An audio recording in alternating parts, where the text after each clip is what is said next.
창세기 32장 24절부터 28절까지의 말씀을 우리 한 목소리로 함께 읽겠습니다. 시작. 야곱은 홀로 남았더니 어떤 사람이 날이 새도록 야곱과 씨름하다가 자기가 야곱을 이기지 못함을 보고 그가 야곱의 허벅지 관절을 치매 야곱의 허벅지 관절이 그 사람과 씨름할 때에 어긋났더라. 그가 이르되 날이 새려 하니 나로 가게 하라. 야곱이 이르되 당신이 내게 축복하지 아니하면 가게 하지 아니하겠나이다. 그 사람이 그에게 이르되 내 이름이 무엇이냐? 그가 이르되 야곱이니이다. 그가 이르되 내 이름을 다시는 야곱이라 부를 것이 아니요 이스라엘이라 부를 것이니 이는 내가 하나님과 및 사람들과 겨루어 이겼음이니라. 아멘. 우리 고백합시다. 주님, 제가 여기에 있습니다. 옆 사람을 한번 축복합시다. 주님, 제 옆 사람도 여기에 있습니다. 축복해 주세요. 아멘. 우리의 신앙의 고백입니다. 우리는 예수님의 사람입니다. 우리는 예수님 안에 있습니다. 우리의 삶에는 예수님의 흔적이 있습니다. 아멘. 아멘. 야곱에 대해서 우리가 지금 계속 이야기를 나누고 있습니다. 야곱이 형이 받아야 할 장자의 축복을 받고 바단 아람 하란 땅, 그러니까 아브라함의 고향이기도 하고 또 야곱의 어머니 리브가, 또 야곱의 삼촌이 살고 있는 라반이라는 삼촌이 살고 있는 땅 바단 아람으로 도망가고 있는 상황에서 지난 시간에 베델에서 하나님을 만나게 되고, 원래 베델의 본 이름은 루스라는 그런 이름인데 하나님이 여기 계신 하나님의 집이구나, 하늘의 문이구나 라고 해서 베델이라는 그런 이름을 야곱이 짓게 됩니다. 거기서 하나님을 만나게 되고 하나님께서 아브라함에게 약속하셨던, 믿음에 대해 약속하셨던 약속을 야곱에게도 동일하게 하시는 그런 야곱과의 새 언약을 이야기를 했었습니다. 창세기 28장에 기록되어 있는데 13절부터 15절까지입니다. 또 본즉 여호와께서 그 위에 서서 이르시되 나는 여호와니 너희 조부 아브라함의 하나님이요 이삭의 하나님이라. 네가 누워있는 땅을 내가 너와 내 자손에게 주리니 내 자손이 땅의 티끌같이 되어 내가 서쪽과 동쪽과 북쪽과 남쪽으로 퍼져나갈지며 땅의 모든 족속이 너와 내 자손으로 말미암아 복을 받으리라. 내가 너와 함께 있어 내가 어디로 가든지 너를 지키며 너를 이끌어 이 땅으로 돌아오게 할지라. 내가 내게 허락한 것을 다 이루기까지 너를 떠나지 아니하리라 하시니라. 하나님의 약속을 받은 야곱이 바단 아람에 도착을 합니다. 하란 땅에 도착을 해서 우물 곁에서 양을 물먹이고 있는 라헬을 만나요. 그래가지고 이제 그 상황들을 다 이야기하고 그것 가운데 이제 생활을 하게 됩니다. 그래서 삼촌 라반의 집에 생활하는데 여러 가지 그 중간 상황들이 있지만 간단하게 이 부분을 넘어가려고 해요. 이 야곱이 삼촌과 살게 됐는데 이 라헬을 사랑하게 됐어요. 라헬의 언니가 레아라는 언니가 있는데 이 둘째 라헬을 사랑하게 됐는데 이 라헬을 얻기 위해서 삼촌과 딜을 합니다. 이 딸을 내가 라헬을 사랑하는데 내게 주십시오. 그러니까 이 라반이 하는 말이 그럼 내가 내 딸을 줄 테니 나를 위하여 몇 년을 일해라. 7년을 일해라. 그럼 내가 딸을 줄게. 그래가지고 하루를 살아도 힘들 텐데 어찌 보면 아무런 품삯이 없는 종살이와 같이 라반 삼촌의 일을 하고 있어요. 지금 양을 치고 목동의 일을 하고 있어요. 그렇게 하는데 하루를 한 1년을 기다리는 것도 힘들 텐데 7년이라는 시간을 기다립니다. 그리고 이제 7년의 때가 되어가지고 이제 아내를 맞아들일 때가 됐으니까 오늘날 같이 이렇게 불이 밝고 막 환히 벌 수 있으면 얼마나 좋았겠어요. 요즘에도 시골에 가면 7시면 불이 다 꺼지거든요. 이렇게 밖에 불이 이렇게 켜져서 이렇게 환한 그런 것보다는 깜깜한 그때 당시에는 전기도 없고 할 때잖아요. 그러니까 밤이 돼가지고 이제 여인을 라헬을 이렇게 들여보내서 내 아내가 되겠지 하고 이제 기다리고 있어서 이제 아내를 맞이해서 하룻밤을 지새고 일어나 보니까 레아인 거예요. 아니 이게 어떻게 된 일이냐. 깜짝 놀라서 이제 라반 삼촌에게 가서 따집니다. 어떻게 라헬이 아니라 내가 사랑하지 않는 레아가 내 아내로 들어와 있는 거냐고 라고 하니까 라반이 하는 말이 우리의 풍습은 언니보다 동생이 시집가는 건 없다 라고 하면서 동생 라헬을 얻기 위한다면 7년을 더 일해라 라고 이야기를 해요. 그래서 그 라헬을 얻기까지 14년의 시간을 삼촌 라반을 위해서 일을 합니다. 그런 과정에서 굉장히 여러 가지의 일들을 통해서 하나님이 야곱이 있는 그곳을 복을 주셔가지고 라반의 소유가 굉장히 많아졌어요. 그것은 야곱뿐 아니라 라반도 인정을 합니다. 나중에 라헬이 자녀를 갖지 못하거든요. 레아는 계속해서 자녀를 낳았는데 라헬이 자녀를 갖지 못하는 거예요. 그러다가 요셉이라는 그 우리가 잘 알고 있는 꿈의 사람 요셉을 낳게 돼요. 낳게 되니까 이제 야곱이 어떤 생각이 드냐면 이제 내가 고향으로 돌아가야 되겠다, 이런 생각을 가졌어요. 그리고서 라반에게 이제 내가 고향으로 돌아가야 되겠습니다 라고 이야기를 하니까 이 라반이 야곱을 붙잡는 거죠. 그게 창세기 30장 26절부터 30절까지입니다. 여기 보면 이렇게 기록해요. 내가 외삼촌에게서 일하고 얻은 처자를 내게 주시어 나로 가게 하소서. 내가 외삼촌에게서 한 일은 외삼촌이 아시나이다. 라반이 그에게 이르되 여호와께서 너로 말미암아 내게 복 주신 줄을 내가 깨달았노니 네가 나를 사랑스럽게 여기거든 그대로 있으라. 또 이르되 내 품삯을 정하라. 내가 그것을 주리라. 그래서 29절에 야곱이 그에게 이르되 내가 어떻게 외삼촌을 섬겼는지 어떻게 외삼촌의 가축을 쳤는지 외삼촌이 아시나이다. 내가 오기 전에는 외삼촌의 소유가 적더니 번성하여 때를 이루었으니 내 발이 이르는 곳마다 여호와께서 외삼촌에게 복을 주셨나이다. 그러나 나는 언제나 내 집을 세우리이까. 그러니까 14년 동안 일을 하고 요셉이 태어나기까지 품삯을 제대로 받지 못하고 그냥 종살이를 한 거예요. 그러니까 이게 이제 나는 더 이상 여기 소망이 없다고 생각하고 다시 고향으로 돌아가겠다라고 하니까 그대로 있으라고 하는데 언제나 나는 내 집을 세울 수 있겠습니까? 라고 이야기하면서 새롭게 라반과 이 야곱이 계약을 맺어요. 그래가지고 그렇게 계약을 맺고 6년이 지납니다.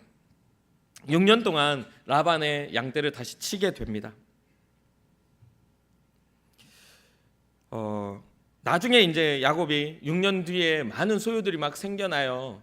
야곱이 얼룩진 거, 점박이인 거, 좀 이렇게 흠이 있는 것들을 내 소유로 하고 깨끗한 것들은 삼촌의 소유를 하겠다라고 하고서 나중에 하나님께서 야곱을 축복하셔서 새끼들이 태어나는 것마다 이제 점박이들이 태어나는 거죠. 이렇게 줄무늬가 있거나 이렇게 양이나 염소들이 이렇게 줄무늬가 있거나 점이 박혀 있는 것들이 태어나니까 야곱의 소유가 점점 늘어나고 라반의 소유가 그만큼 어떻게 되겠어요? 정체되거나 줄어든다는 그런 느낌을 받겠죠. 그러니까 이제 창세기 31장에 보면 이 라반의 아들들이 이제 불평을 합니다. 야곱이 우리 아버지의 것을 다 빼앗아간다 하면서 불평을 해요.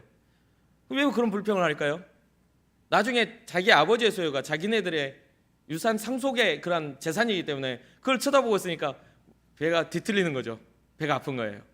그 소식을 이제 야곱이 듣고서 또 라반을 봤더니 그런 이야기들이 되니까 이 삼촌의 얼굴이 낯빛이 안 좋은 거예요. 이제 기분이 나쁜 것들이 확 풍기는 거예요.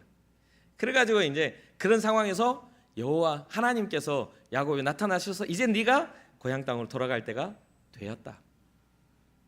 그 이야기를 듣고서 아내들을 불러다 놓고 여호와께서 나로 하여금 고향으로 돌아오게 하셨던 그 베델의 약속들을 이제 아내와 이야기하면서 이제 돌아갈 때가 되었다고 하니까 아내들이 그 아버지의 야곱이 얼마나 성실하게 했고 또 자기의 남편이 얼마나 성실히 일했는지를 알고 있었던 그 아내들이 오히려 아버지의 그 부당함을 이야기하며 우리 떠나가자고 이제 이야기를 하는 거죠. 나중에 야곱이 막 도망가다가 야곱이 라반에게 말하지 않고 딱 그 조용하게 도망가거든요. 3일 길을 도망가니까 그때서 3일 뒤에나 라반이 알고서는 자기의 그런 어떤 종들을 데리고 쫓아가요. 7일 동안은 쫓아가가지고 만나니까 그때 여러 가지 또 사건이 있었는데 그 사건 가운데 야곱이 그런 말을 해요. 내가 내 아내들을 위하여 14년을 일했고 또 삼촌을 위하여 6년을 일했습니다. 그러면서 하는 말이 삼촌이 내게 주겠다라고 했던 약속을 품삯을 10번이나 바꾸지 않으셨습니까? 그러니까 라반이 할 말이 없어지는 거예요. 그러니까 10번이나 그 말을 바꿔서 야곱을 속인 거예요. 그럼에도 불구하고 야곱은 그 모든 것들을 하나님 앞에서 그 고난들을 지키며 마음을 지키며 그 안에서 자기가 해야 될 몫을 성실히 잘 감당한 것을 라반도 알고 있는 일이라는 거죠. 그래서 결국은 라반은 야곱을 보내줄 수밖에 없었어요. 물론 이 도망가는 과정 속에서 라헬이 아버지의 그 집안에서 섬기는 신, 그러니까 우상을, 드라빔이라는 우상을 조그맣게 생긴 부적과 같은 우상을 아버지 것을 훔쳐서 도망와요. 그래가지고 야곱이 그걸 모르니까 누구라든지 걸리면 그가 아버지의 손에 있고 죽임을 당해도 내가 할 말이 없다 할 정도로 이렇게 단호하게 말하지만 그것을 가지고 있던 이가 이 라헬이었어요. 낙타 한 장 밑에 넣어놓고 그것을 숨겼어요. 그래서 야곱은 몰랐어요. 그럴 만큼 어찌 보면 믿음의 사람이 가는 곳이지만 모두가 한 마음이 돼서 모두가 정직하고 모두가 하나님을 온전히 경외함으로 가는 건 아닌 것 같아요. 우리가 믿음의 처소에 있고 우리가 믿음의 삶을 살아간다 할지라도 모두가 하나님 앞에 신실함으로 설 수 있는 건 아닌 것 같아요. 하다못해 야곱도 우리가 말하는 것처럼 야곱은 속이는 자요, 발뒤꿈치를 잡은 자요, 뭔가 부정한 방법으로 형의 장자권을 빼앗은 자예요. 그래서 도망 다녀야 했던 사람이에요. 사실은 야곱은요, 그 장자권의 축복을 받으면 아버지의 유산을 상속을 하는 자가 돼야 돼요. 그런데 하나도 상속 못하고 어떻게 되죠? 지팡이 하나 들고 삼촌의 집으로 도망가야 하는 상황, 비참한 상황까지 처해져 있었어요. 나중에 야곱이 돌아와서 자기의 어떤 것들을 다 이렇게 1차, 2차, 3차로 나눠가지고 형이 있는 곳으로 보내요. 먼저는 사신을 자기의 사자들, 그러니까 자기의 인생을 말해줄, 대변해줄 사람들과 형한테 줄 어떤 예물들, 자기의 소유들의 어떤 것들을 구별하여서 좋은 것들로 보내면서 한 번만 용서해 받기를 원하는 마음으로 20년이 지난 뒤에도 이 에서의 분노가 가라앉지 않았다라는 것을 느꼈기 때문에 살기 위해서 여러 가지 방법을 취하죠. 그런데 우리가 말하고자 하는 것은 야곱의 부정함이나 야곱이 가지고 있는 어떤 그런 방법적인 성실함을 말하려고 한 게 아닙니다. 중요한 건 이 야곱이 살아가는 삶의 현장 속에서 야곱이 도망할 때, 야곱이 정말 장자의 축복을 받으려고 몸부림칠 때와 도망할 때와 그 종살이 20년의 상황 속에 하나님이 그와 함께 하셨다는 것에 우리는 집중해야 돼요. 모두가 완벽할 수는 없고 모두가 완전할 수는 없지만 하나님이 함께 하셨을 때 우리는, 하나님이 우리를 대변하셨을 때 우리는 용서받을 수 있고 축복을 받을 수 있다는 것을 잊지 말아야 돼요. 여기서 말하고자 하는 건 모든 축복의 근원은 하나님이시라는 거예요. 하나님이시라는 거예요. 야곱의 삶은 정말 다사다난합니다. 20년의 삶도 종살이의 삶도 너무나 힘겨웠을 거예요. 그 마음의 절망이 혹시 느껴지셔요? 7년 동안 일했는데 내가 사랑하는 여인이 아니야. 물론 그 야곱만 그런 게 아니라 레아도 불행했죠. 레아도 보면 레아도 사랑받고자 하는 그런 열망들이 너무너무 강하게 나타나요. 그 한 사람의 잘못됨이, 무너짐이 많은 것들의 불행의 씨앗으로 이렇게 남게 돼요. 그런데 거기서 끝인가요? 아니요. 아니에요. 거기서 끝나는 게 아니에요. 모든 것들이 연결되어 있는 그런 것들로 우리의 삶을 괴롭게 만들죠. 오늘 본문은요, 어쩌면 야곱에게 있어서 가장 위기입니다. 위기. 진짜 지금 현재 가장 문제의 핵심에 접근을 하는 거예요. 20년 뒤에 자기를 죽이려고 했던 형에게 다시 자기의 자리로 돌아가는 그런 입장인데, 장자권을 뺏어버렸던 그 에서가 이제 야곱의 가장 큰 적이에요. 이제 죽을 수밖에 없는 상황이 된 거예요. 어느 정도냐면 야곱은 생명의 위협을 느끼고 있습니다. 그냥 단순한 게 아니라 생명의 위협을 느끼고 있는 상황이에요. 그래서 야곱은 형 에서의 분노를 누그러뜨리려고 정말 자신보다 앞에 사자를 보내면서 여러 가지의 방법들로, 여러 가지의 어떤 자기의 최선으로 그 자기의 일들을 변호하려고 방법을 사용하죠. 그렇게 사용했음에도 불구하고 우리가 말하는 건 최선이 최고는 아니잖아요. 그렇죠? 야곱은 최선을 다했어요. 그러나 최고가 될 수 없었어요. 그게 최고의 방법이 될 수 없었어요. 야곱에게는 지금 뭐가 있었냐면, 야곱에게 최고의 방법은 하나님이 야곱과 함께 하셔야만 된다라는 그게 있었단 말이죠. 베델의 하나님이, 다시 회복하시는 그 하나님이 내게 만나 주셔야 한다. 어쩌면 신앙생활을 하는 우리가 야곱을 통해 배워야 하는 것이 바로 이런 부분인지 모릅니다. 여러분들이 현실에서 정말 여러분들의 삶을 정말 아름답게 꾸며가기 위해서 열심히 공부도 하고 자격증을 위하여 밤새워 여러분들 노력을 해요. 그래서 어떤 좋은 직장이나 또한 좋은 어떤 여러분들의 삶을, 미래를 아름답게 하기 위해서 열심히 일을 하죠. 그러나 그것에 있어서 좋은 직장이나 좋은 결과가 있다고 해서 여러분들에 있어서 최고의 것이 되지는 못한다는 거죠. 하나님은 이 세상을 만드셨을 때에 우리에게 최고를 무엇으로 설정해 놓으셨냐면, 우리를 구원하심에 우리의 최고를 설정해 놓으셨어요. 하나님과의 관계의 회복으로 우리를 영화롭게 하시게 하시겠다는 계획이 있으셨다는 거예요. 그렇기 때문에 야곱이 거부가 돼서 돌아온 거 아무런 상관이 없어요. 야곱에겐 지금 자기가 많은 소유를 가지고 있다는 게 문제가 아니에요. 당장에 자기를 해할 수 있는 형의 그 위협에서 내가 살아남을 수 있느냐가 중요한 거예요. 형의 위협에서 살아남을 수 있는가. 여러분들이 직장에 있어서 여러 가지 일들이 있지만 여러분들 넘어지게 만들고 여러분들 실패하게 만들 만한 마귀의 위협에서 여러분들이 마귀의 그 모든 공격에서 여러분들이 승리할 수 있느냐가 진짜 중요하다는 거예요. 세상의 문화를 통해 세상의 어떤 우리의 삶의 행복의 조건들을 교묘하게 하나님이 없어도 될 것처럼 만들어 놓은 그 모든 조건들 속에 우리가 그것을 발견하고 그것을 하나님 앞에 우리의 모습을 보일 수 있느냐의 부분이라는 거죠. 보일 수 있느냐. 다 보냈어요. 자기 자녀들과 자기 아내들까지 약복나루에서 약복강을 건너 보냈어요. 그리고 야곱이 혼자 남았죠. 오늘 혼자 남았어요. 혼자 남았어. 연구하며 여러 목사님들의 설교를 듣다 보니 어떤 목사님은 이 야곱이 정말 얍삽한 인생이라고 아직도 그렇게 이야기를 해요. 뭐냐면 자기 종들과 또 소유와 자기 자녀 아내까지 먼저 보내서 죽임을 당할 것 같으면 자기 도망가려고 안 건너갔다는 거예요. 그렇게 해석하시는 분도 있더라고요. 그런데 우리는 거기까지 갈 필요가 없이 혼자 남았는데 거기에 누구를 만나죠? 어떤 사람을 만나요. 어떤 사람을 만나요. 근데 어떤 사람이요? 거기에 어떤 사람을 만났는데 그 어떤 사람과 씨름을 하기 시작하는 거예요.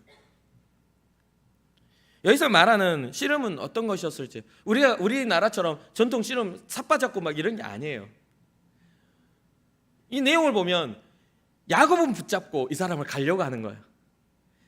이 야곱이 붙잡은 이유를 봤더니 내게 축복해 주소서.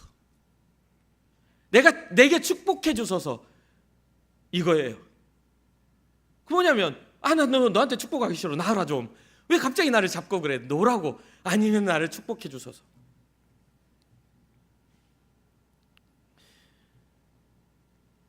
야곱은 왜 이 사람을 붙잡고 놔주지 않았을까요?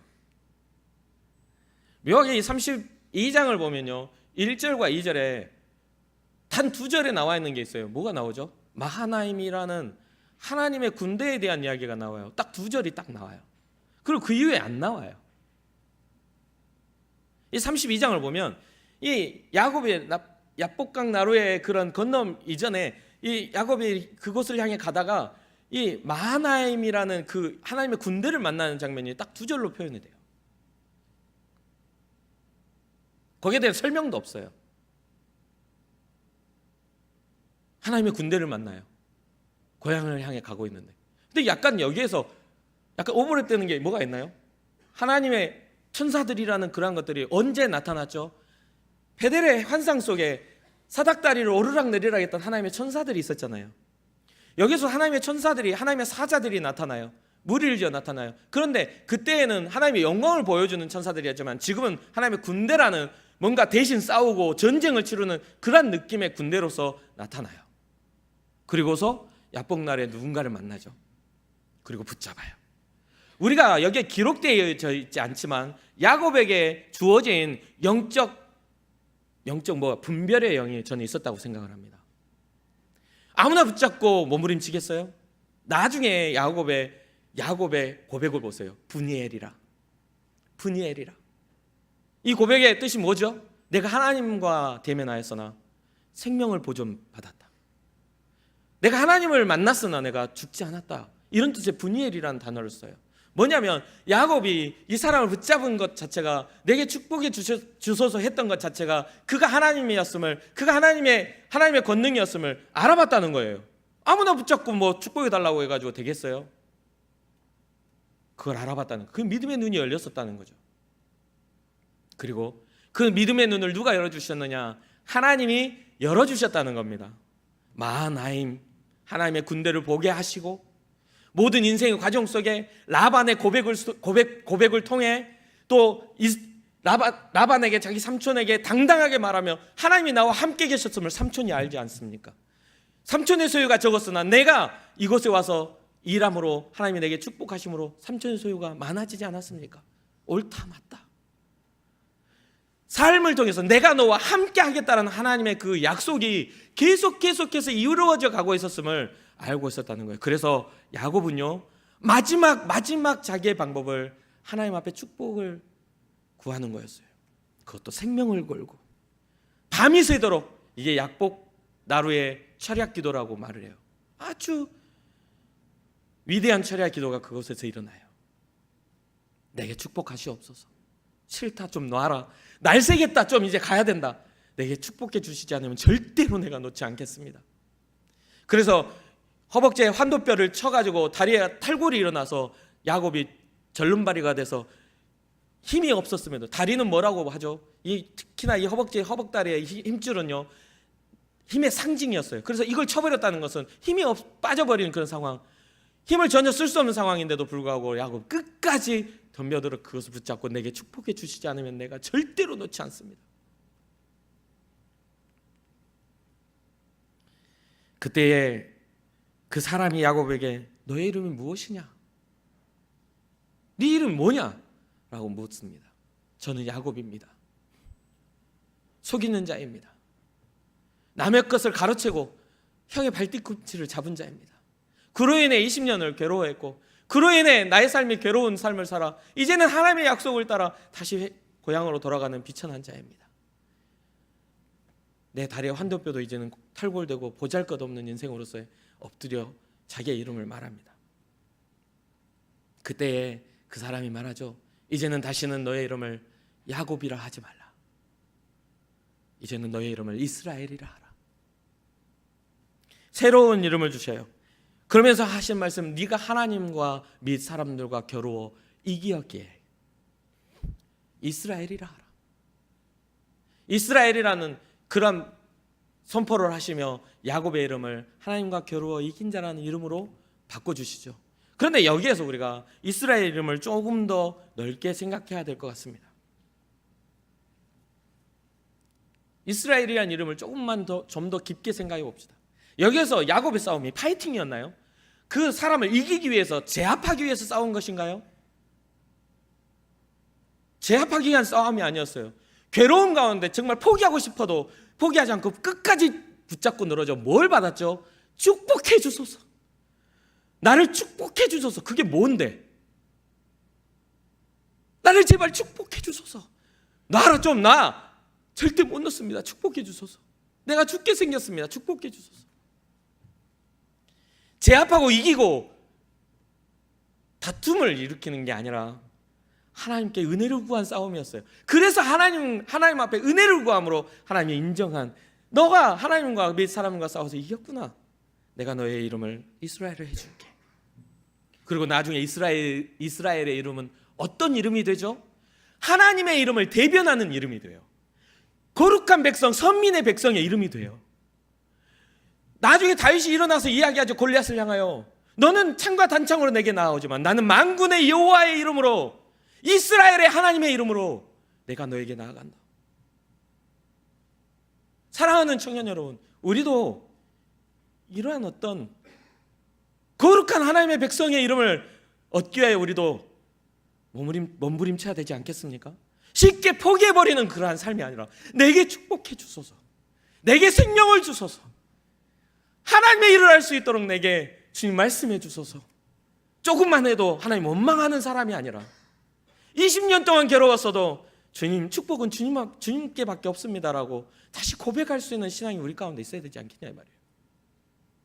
포기하지 마시기를 주님의 이름으로 축원합니다.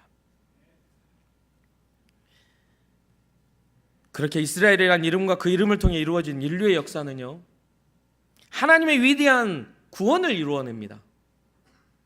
하나님의 위대한 구원을 이루세요. 이스라엘의 이름을 통해 예수 그리스도, 베들레헴에서 나신 그 예수 그리스도의 이름이 이스라엘의 이름을 통하여, 그 씨를 통하여 이 땅 가운데 오시게 된다는 이야기예요. 하나님의 이름을 대변한, 하나님의 역사를 대변하여 우리를 구원하시는 그 이름, 예수 그리스도가 그 야곱의 투쟁을 통해 성취되어지는 이름이 되었다는 거예요.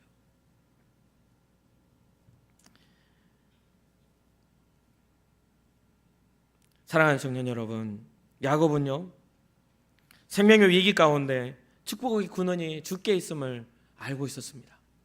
그리고 그 축복의 근원을 쟁취하는 믿음의 싸움을 싸웠다는 거예요. 야곱의 끈질긴 기도는 하나님의 마음을 감동시켰어요. 그리고 야곱의 속이는 자, 발뒤꿈치를 잡은 자의 이름을 이스라엘로 바꾸셨다는 거예요. 잠언 8장 17절에 이렇게 기록합니다. 나를 사랑하는 자들이 나의 사랑을 입으며 나를 간절히 찾는 자가 나를 만날 것이라.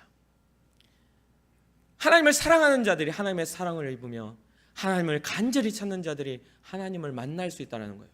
여러분들의 시선과 여러분들의 삶의 한 주간 동안의 삶에 여러분들 고민해 보시기 바랍니다. 나는 얼마나 하나님을 간절히 바라고, 나는 얼마나 하나님을 기대하고, 나의 인생의 위기와 나의 인생의 모든 축복과 저주뿐 아니라 모든 나의 인생 모든 통틀어 하나님은 나에게 어떠한 존재가 되었는지, 예수 그리스도의 그 십자가가 나에게 어떠한 의미가 되었는지 한번 고민해 볼 필요가 있다는 거예요. 야곱은 진짜 간절했어요. 자기가 할 수 있는 동원, 할 수 있는 방법, 할 수 있는 성실함 다 동원했어요. 그래도 문제는 해결되지 않았어요. 그렇기에 하나님밖에 없다라고 말하고 있어요. 오늘 본문의 26절, 그가 이르되 날이 세려하니 나로 가게 하라. 야곱이 이르되 당신이 내게 축복하지 아니하면 가게 하지 아니하겠나이다. 사랑하는 청년 여러분, 야곱에서 이스라엘로의 이름의 변화는요, 하나님이 함께 하심의 증거입니다. 내가 이제 너와 함께 할게. 내가 이제 너의 이름을 이스라엘로 부를게. 우리의 인생 가운데 인본주의가 언제부터 시작되었을까요? 사랑하는 청년 여러분, 인본주의, 사람 중심의 나의 자아와 나의 어떤 나의 꿈을 이루는 그러한 어떤 꿈 중심의 그러한 삶으로서의 변화가 언제부터 이루어졌을까요? 인본주의가 언제부터 들어왔나요? 혹시 고민해 보셨습니까? 과거로부터 현재 이르기까지 수많은 사람과 수많은 나라들이 일어났다가 명멸했어요. 사라지며 인류의 역사가 이렇게 진행되어 왔는데, 모든 인류의 역사에 사람이 중심되었던 그 모든 인본주의가 언제부터 시작되었습니까? 인본주의의 시작은요, 죄의 시작과 동일하게 시작합니다. 하나님이 없고 사람 중심의, 사람이 하나님 되려고 했던 그 모든 시작에서부터 인본주의가 시작이 돼요.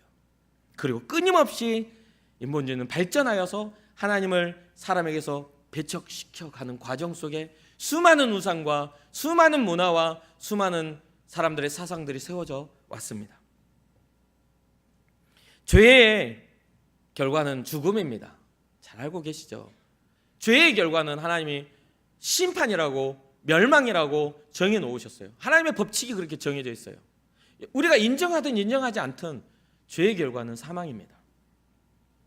그런데 거기에서 멈춘 게 아니라 하나님의 열망은 우리를 회복하시는 그 회복에 하나님의 열망이 있다는 것을 잊지 말아야 돼요.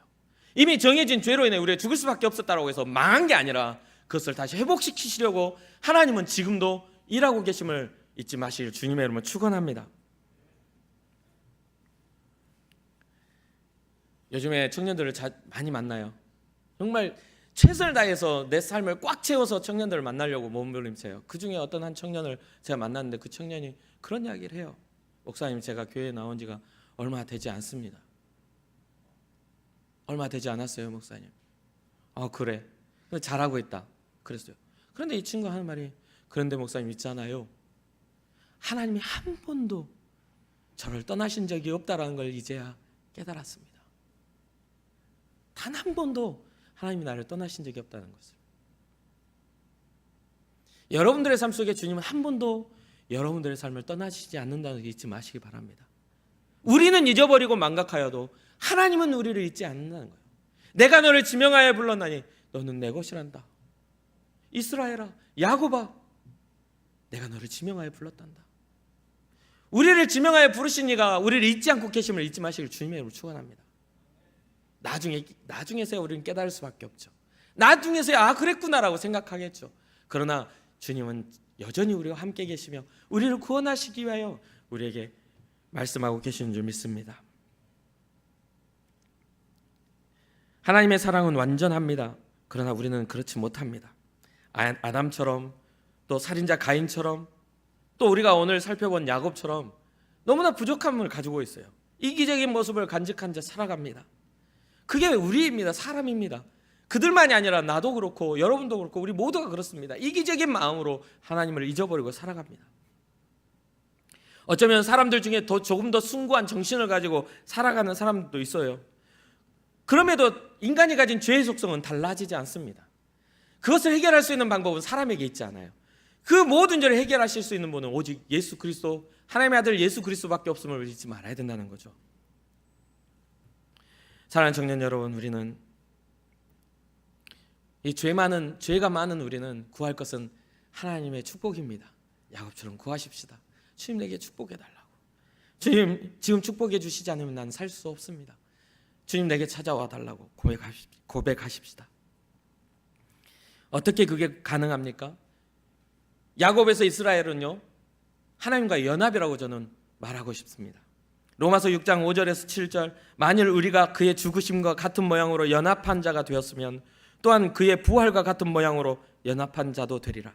우리가 알거니와 우리의 옛 사람이 예수와 함께 십자가에 못 박힌 것은 죄의 몸이 죽어 다시는 우리가 죄에게 종노릇 하지 아니하려 함이니 이는 죽은 자가 죄에서 벗어나 의롭다 하심을 얻었습니다. 주님과 우리가 연합할 때에 우리의 죄가 해결되고, 주님과 우리가 연합할 때에 우리의 죽음이 부활의 주님을 만날 수 있다는 것을 잊지 말아야 됩니다. 사랑하는 청년 여러분, 우리도 야곱과 같이 약복 강가에 철야가 필요합니다. 미뤄서 하나님을 만나는 그 시간을 미루지 마시기 바랍니다. 간절히 찾아 주님을 만나는 여러분과 제가 되기를 소망합니다. 그래서 우리도 한번 구해봅시다. 주님, 저를 좀 축복해 주옵소서. 주님, 저를 좀 살려 주옵소서. 주님, 제 삶에 찾아와 주옵소서. 주님이 나의 구원이십니다라는 그런 믿음의 고백이, 그래서 하나님의 자녀로서의 삶의 회복이 여러분과 저에게 일어나기를 주님의 이름으로 축원합니다.